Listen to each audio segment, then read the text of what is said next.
Hi, Sheri. How's it going? Hi, pretty good. All right. So, guys, we're here with Tall Tales of TallGamer, and I'm here with Sheri Graner Ray, and we're at the beautiful Mr. Tramps in downtown Austin, or central Austin, actually. It's not downtown Austin. It's North Austin. Yeah. So, and today we're going to just be talking about games and design. Great. You've done a lot of design. You've worked on several different games.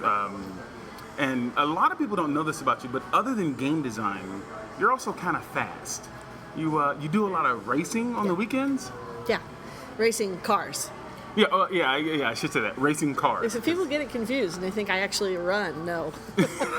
I race cars, yeah. Corvettes specifically. Now, okay, so you love the Corvette. Yeah, love Corvettes. That's your baby. That's it, yeah. And it's funny, for those of you who don't know, she actually just rebuilt her garage so that the two Corvettes that she owns, they can tuck under each other in little bunk beds. So you're a serious racer. Oh yeah. How did you get into this? It started when I got my first Corvette. My husband had bought a Corvette and had put it sideways coming home one night, and he wasn't hurt and the car wasn't hurt. Fortunately, there wasn't anybody around when he did it, but I bought him a weekend at a driving event, and not knowing that it was race training. I thought it was a one-time learn to drive your sports car thing, but it turned out to be race training, and he loved it, so I was going with him to the race training, and then I started looking for a car, and I thought I wanted one of those T-Birds, with the cute little porthole, and then I drove by a Corvette place, and I saw the C5 Corvette convertible sitting out front, and I thought, that's the prettiest thing I've ever seen. Nice. So we bought one, and when we bought it, he handed me an envelope and said, "Turnabout is fair play. Now you get to come drive." And so I thought I was just going to go do it one time.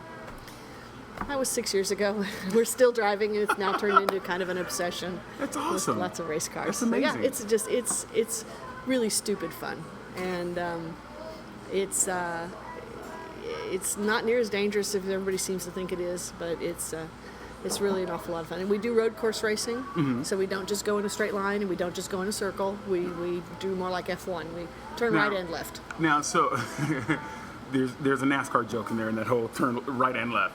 So Yes. what's your preferred racing that you like to watch? Or do you, F1. Okay. Yeah, okay. we're F1 fans. And we've been to the F1 track here. I've raced on the Coda track, which is really a pretty spectacular track. A lot of fun. Now, okay, so how many total Corvettes do you guys own right now? 4. Two people, four cars. Well, 4 Corvettes. That's awesome. 6 cars total, but 4 Corvettes. Okay. But each of us has a daily driver, and each of us has a race car that's a Corvette race car. And Okay. you kind of, you fight like you train like you fight. Yep. So yep. we drive, their daily drivers are Corvettes because what we race on the tracks are Corvettes. So That's awesome. yeah. Now, how did you take have you been able to take any of the passion for racing and going fast into any of your designs and things when we talk about games? Well, actually, I kind of think it's the other way. Because I've been making games so long, I think the fact that I am a woman in a fairly male-dominated industry, it was easy for me to think about racing cars, which is really also another very male-dominated sport. And it's the fact that I've been doing it so long in games gave me the courage, basically, to step up and say, "Yeah, okay, you guys, I'm going to come out here and play race cars with you." And so it's kind of, like I said, it's kind of the other way around. I was used to working in an environment that was very male-dominated and holding my own and doing just as good as the guys do. And so to me, stepping out to the racetrack was not any different. It was something I wanted to try and something I wanted to do. And so I now have formed a group called the Women's Motorsports Association. Oh, okay.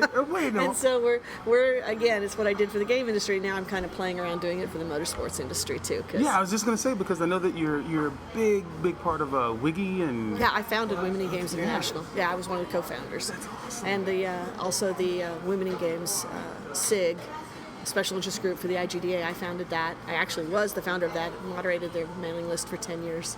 Okay. So yeah. And for those of people who don't know what those two organizations do, you want to kind of elaborate on that? They started off, both of them started off as a place where we could give women a safe place to come together and talk about the industry with other women. Originally, when I started in games, the industry was less than 3% female, and so you would be one female at a company of 400 people. Yeah. And that you lose your voice real quick. You get shouted down very easily. You get ignored. You get laughed at. It's really unpleasant. And so when we brought a lot of women together at the very first Women in Games conference in the U.S., I chaired that, and it was held here in Austin. We found that when you brought women in the industry together, there was a really tremendous creative energy there. And so we sought to build on that and to give women a place to come together and keep that energy and find their voice. And that's where we founded both the SIG and the Women in Games International.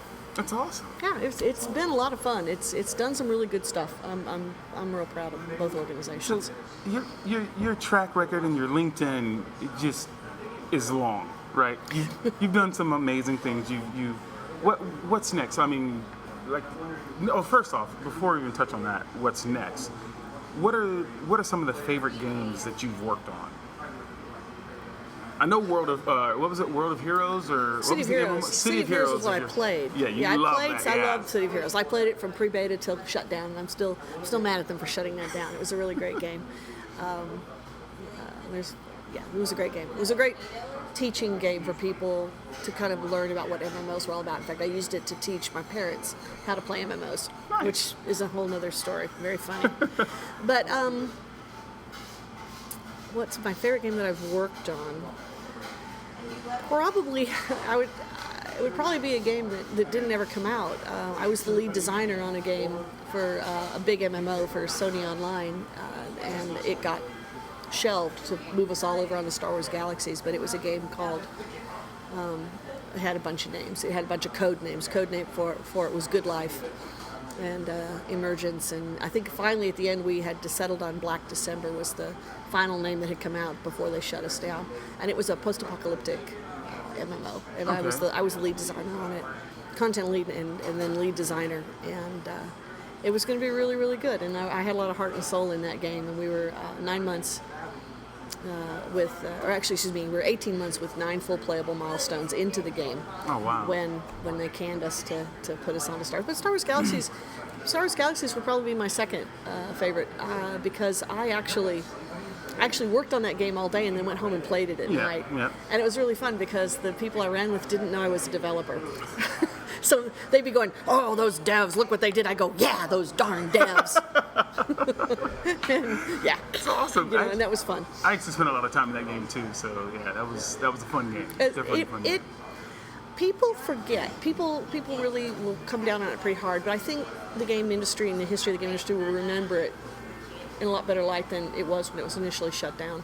You have to remember, it actually came out right around the time of WoW, so not long after Ultima Online. So it was really very early, and it was a sandbox game, which WoW is not a sandbox game, but it was a sandbox game. And it did a lot of very interesting things. The whole city building side of it, and the whole crafting side of it. The resource system was amazing. Yep. The way the resources would shift on the planets, and you had to survey for them. Amazing system. So it really... Bringing back some memories. Yeah. It was a groundbreaking game in a whole lot of ways. And I hope that we do remember that and not the kind of ignoble way that it ended. Yeah. So now with that, what's next for you? I am currently working as a consultant and design advisor for Shell Games, and doing some other consulting and designing under a studio name that I'm starting, which is Zombie Cat Studios. Right on. And we're a very small group, kind of a little indie startup, and we are currently working on a tablet game, and it's going to be very interesting and very fun to do. I have a lot of love in my heart for the independent game scene. I think that's where the creativity and innovation for the game industry is going to come from. Yeah. We got kind of hamstrung, or I guess not hamstrung, we kind of got our hands tied with the big studios when we got tied to licenses, and when the big studios got tied to their stockholders and trying to make the money and trying to make their marks. Because face it, if you're going to your stockholders, which do you want to tell them? We're making the next Grand Theft Auto, or we're making this game that nobody's ever heard of. That we have no idea if it's going to make money. Exactly. Yeah. And so the stockholders are going to go, yeah, Grand Theft Auto, get me some of that. And so that kind of forces them to move away from innovation and creativity. So I think that the indie scene is where that's going to come from, and so I'm really excited to be part of that. And I think Austin is the perfect place for it. Yeah, Austin is strong with the indie scene here. Yeah. That's it's amazing. It's definitely amazing. Yeah. So, all right. So, Zombie Cat Studios. Zombie Cat Studios. Zombie Cat Studios. Okay. And then when do you think we'll see more? Maybe some screenshots or something like that.